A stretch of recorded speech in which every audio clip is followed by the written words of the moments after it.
Okay, so this is a video that I haven't made a video in a long time, you guys, and it's because I've been busy moving. If you can't tell, that's my new kitchen back there. Ow, I got a pain in my stomach.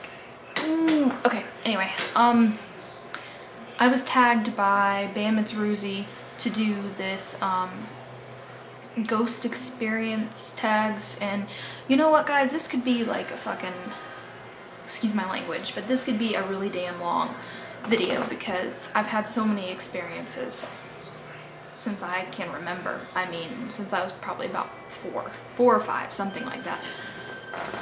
I'm very accepted to seeing stuff. There hasn't been one house except maybe this one. I don't feel anything on this one. I think it's because it might be newer and maybe the land's new. I don't really know. I haven't been here long enough to know, but pretty much every house I've ever lived in, I felt something in. And I feel if there's something there. And usually I can figure out what it is, who it is, you know, etc. I'll tell you like one, maybe two stories of some of the scariest experiences I've ever had in my lifetime. One of the first experiences I'm gonna tell you about is when I was probably 7 years old. And it was when I had first moved to Georgia, because I was born in Indiana. Anyway, me and my family moved to Georgia, and the first house that we lived in, my room had an evil, I mean, she was evil, and I'm not just making that up because, you know, ooh, just because it's a ghost, it's evil. I don't believe that. There's a difference with, you know, like, there's ghosts or spirits, whatever you want to call them, and then there's poltergeist, or, you know, just an evil spirit in general, and usually you can tell the difference.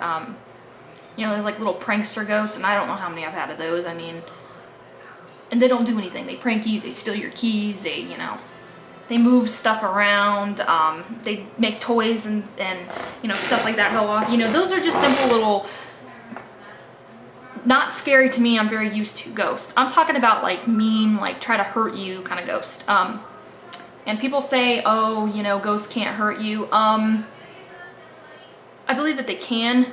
I don't think that they can physically take a knife and stab you unless like they're like, they have some serious like power. But I believe that they can put objects in your way to hurt yourself. Like, for instance, a toy in front of the stairs that you didn't know about, and you trip and you fall and you break your neck and you die. You know, they can do stuff like that. I believe that. That's my opinion, or that's my belief. Anyway, let me finish my story. You would look at my door, if you would lay in my bed, and you would look at my door, and you would see like this old woman's face in my door. I mean, in the wood door. You could make it out perfectly, at least I could. And I said something to my mom, you know, I'm 7 years old. My mom's thinking, oh, you know, she's still having the phase where she's afraid something's underneath her bed or in her closet. No. I knew what the fuck I was seeing. I knew there was something there, and I wasn't making, you know, I wasn't making it up. I knew what I was feeling, you know. One night, I was in almost a dead sleep, and I heard this like high pitched scream coming from my sister's room. And the way that this house was set up upstairs, it was my room, a bathroom, and then my sister's room. So like a bathroom in between both of our rooms. So I run through the bathroom into my sister's room, and she's pregnant with my niece at that time, by the way. And I'm afraid something's going on with her, you know. I run in there and she is dead freaking asleep. Nothing, you know, she's asleep, she's fine, and I'm like, what the fuck was that? So I go get back in my room, and I'm laying in bed, and my fan, and this is what she would do all the time, this woman, she would make my fan go faster than what it was originally supposed to do. And it honestly looked like it was about to come off the ceiling, and I believe that that's her intentions, you know, was for that fan to fall on top of me. You know, another reason I know that it was an evil spirit is because, you know, stupid stuff like that, but also because our temperature in our house, whether my parents changed it or not, in and outside was 66.6. Always, no matter what. So that's just creepy. That's like one of my most like scariest things, that, not the most scariest thing that's ever happened to me, but it's like when I was a kid, you're 7 years old and you're having stuff like this happen to you, and you're like, what the hell? I never wanted to sleep in my room because she would always fuck with me when I was trying to sleep. And I just refused to sleep in my room.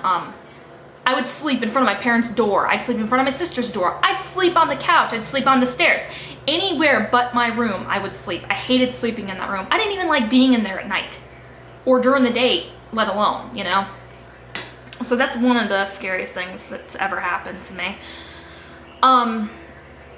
The other scariest thing that's happened to me is the house I lived in before I moved out of Georgia permanently. I was up with my guy friend and we were talking, and I had this overwhelming feeling of, I don't know, sadness and pain and just a horrible freaking feeling, and I didn't know where it came from. And we had a dining room, and I looked out in the dining room and I seen this black shadow against the wall. And what I got from it, because I usually know, you know, what it is or who it is, or, you know, I can usually find the story. I just know, you know, it's strange, but it was a little kid. I don't know if it was a little girl or a little boy, but it was a little kid, and then there was an evil, you know, person, whether it be a woman or a man, I'm not sure. Didn't know names, didn't know nothing. I swear to God, and you guys are gonna think I'm nuts, I'm crazy, you know, this isn't possible, but I know what I felt, and maybe if you were more into tune with the spirit life, you might know what I'm talking about. I swear to God, that child touched me and made me feel what he felt.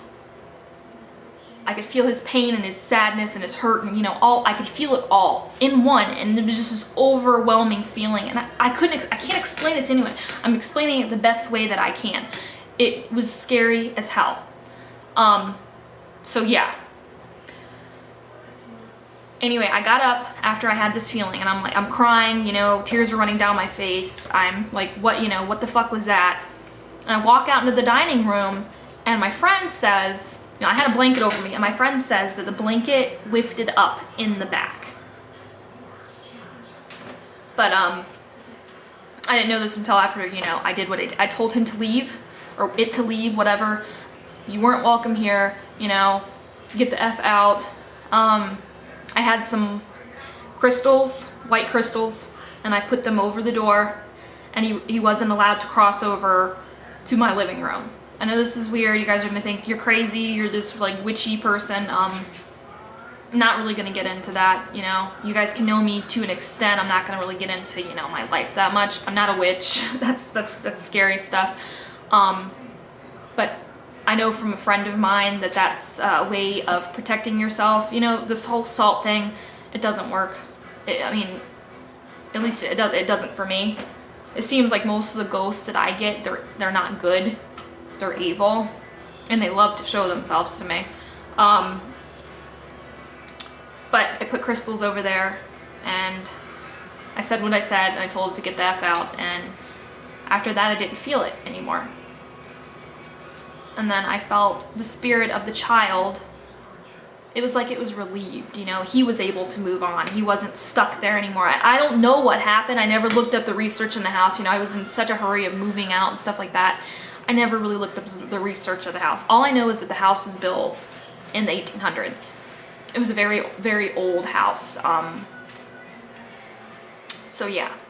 And actually, I'll tell you like one little quick other thing. I lived in one of the most fucking haunted towns that I've, you know, ever been in, honestly. You know, I've never been to Savannah, and I lived in Georgia for 12 plus years, but I never went to Savannah. Always wanted to go, but I never did. I lived in Calvert, Texas. This is this is the smallest little fucking town in Texas. I swear to God. And there is so many spirits in that town. It is not even funny. I mean, let me put it this way. There was a huge brothel in this town, okay? And if you don't know what that is, you know, you're gonna have to go look it up because I'm not gonna say it on here. And people would go through the town all the time, you know, go to this brothel. And the other thing about this town is that it was the last stop on the train before you got to a major city, which was Houston, okay?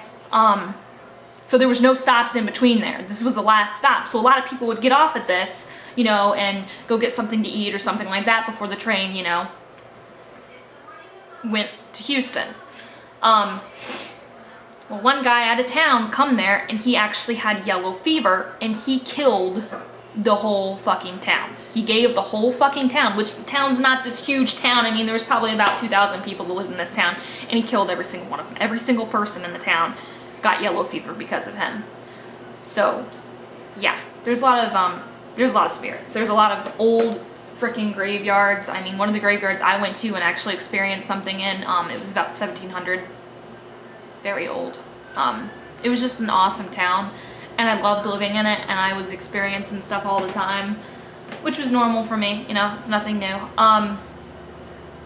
Actually, our landlord's son committed suicide in one of the houses that we lived in, and actually he would follow me around all the time. I don't know why, he was just curious with me.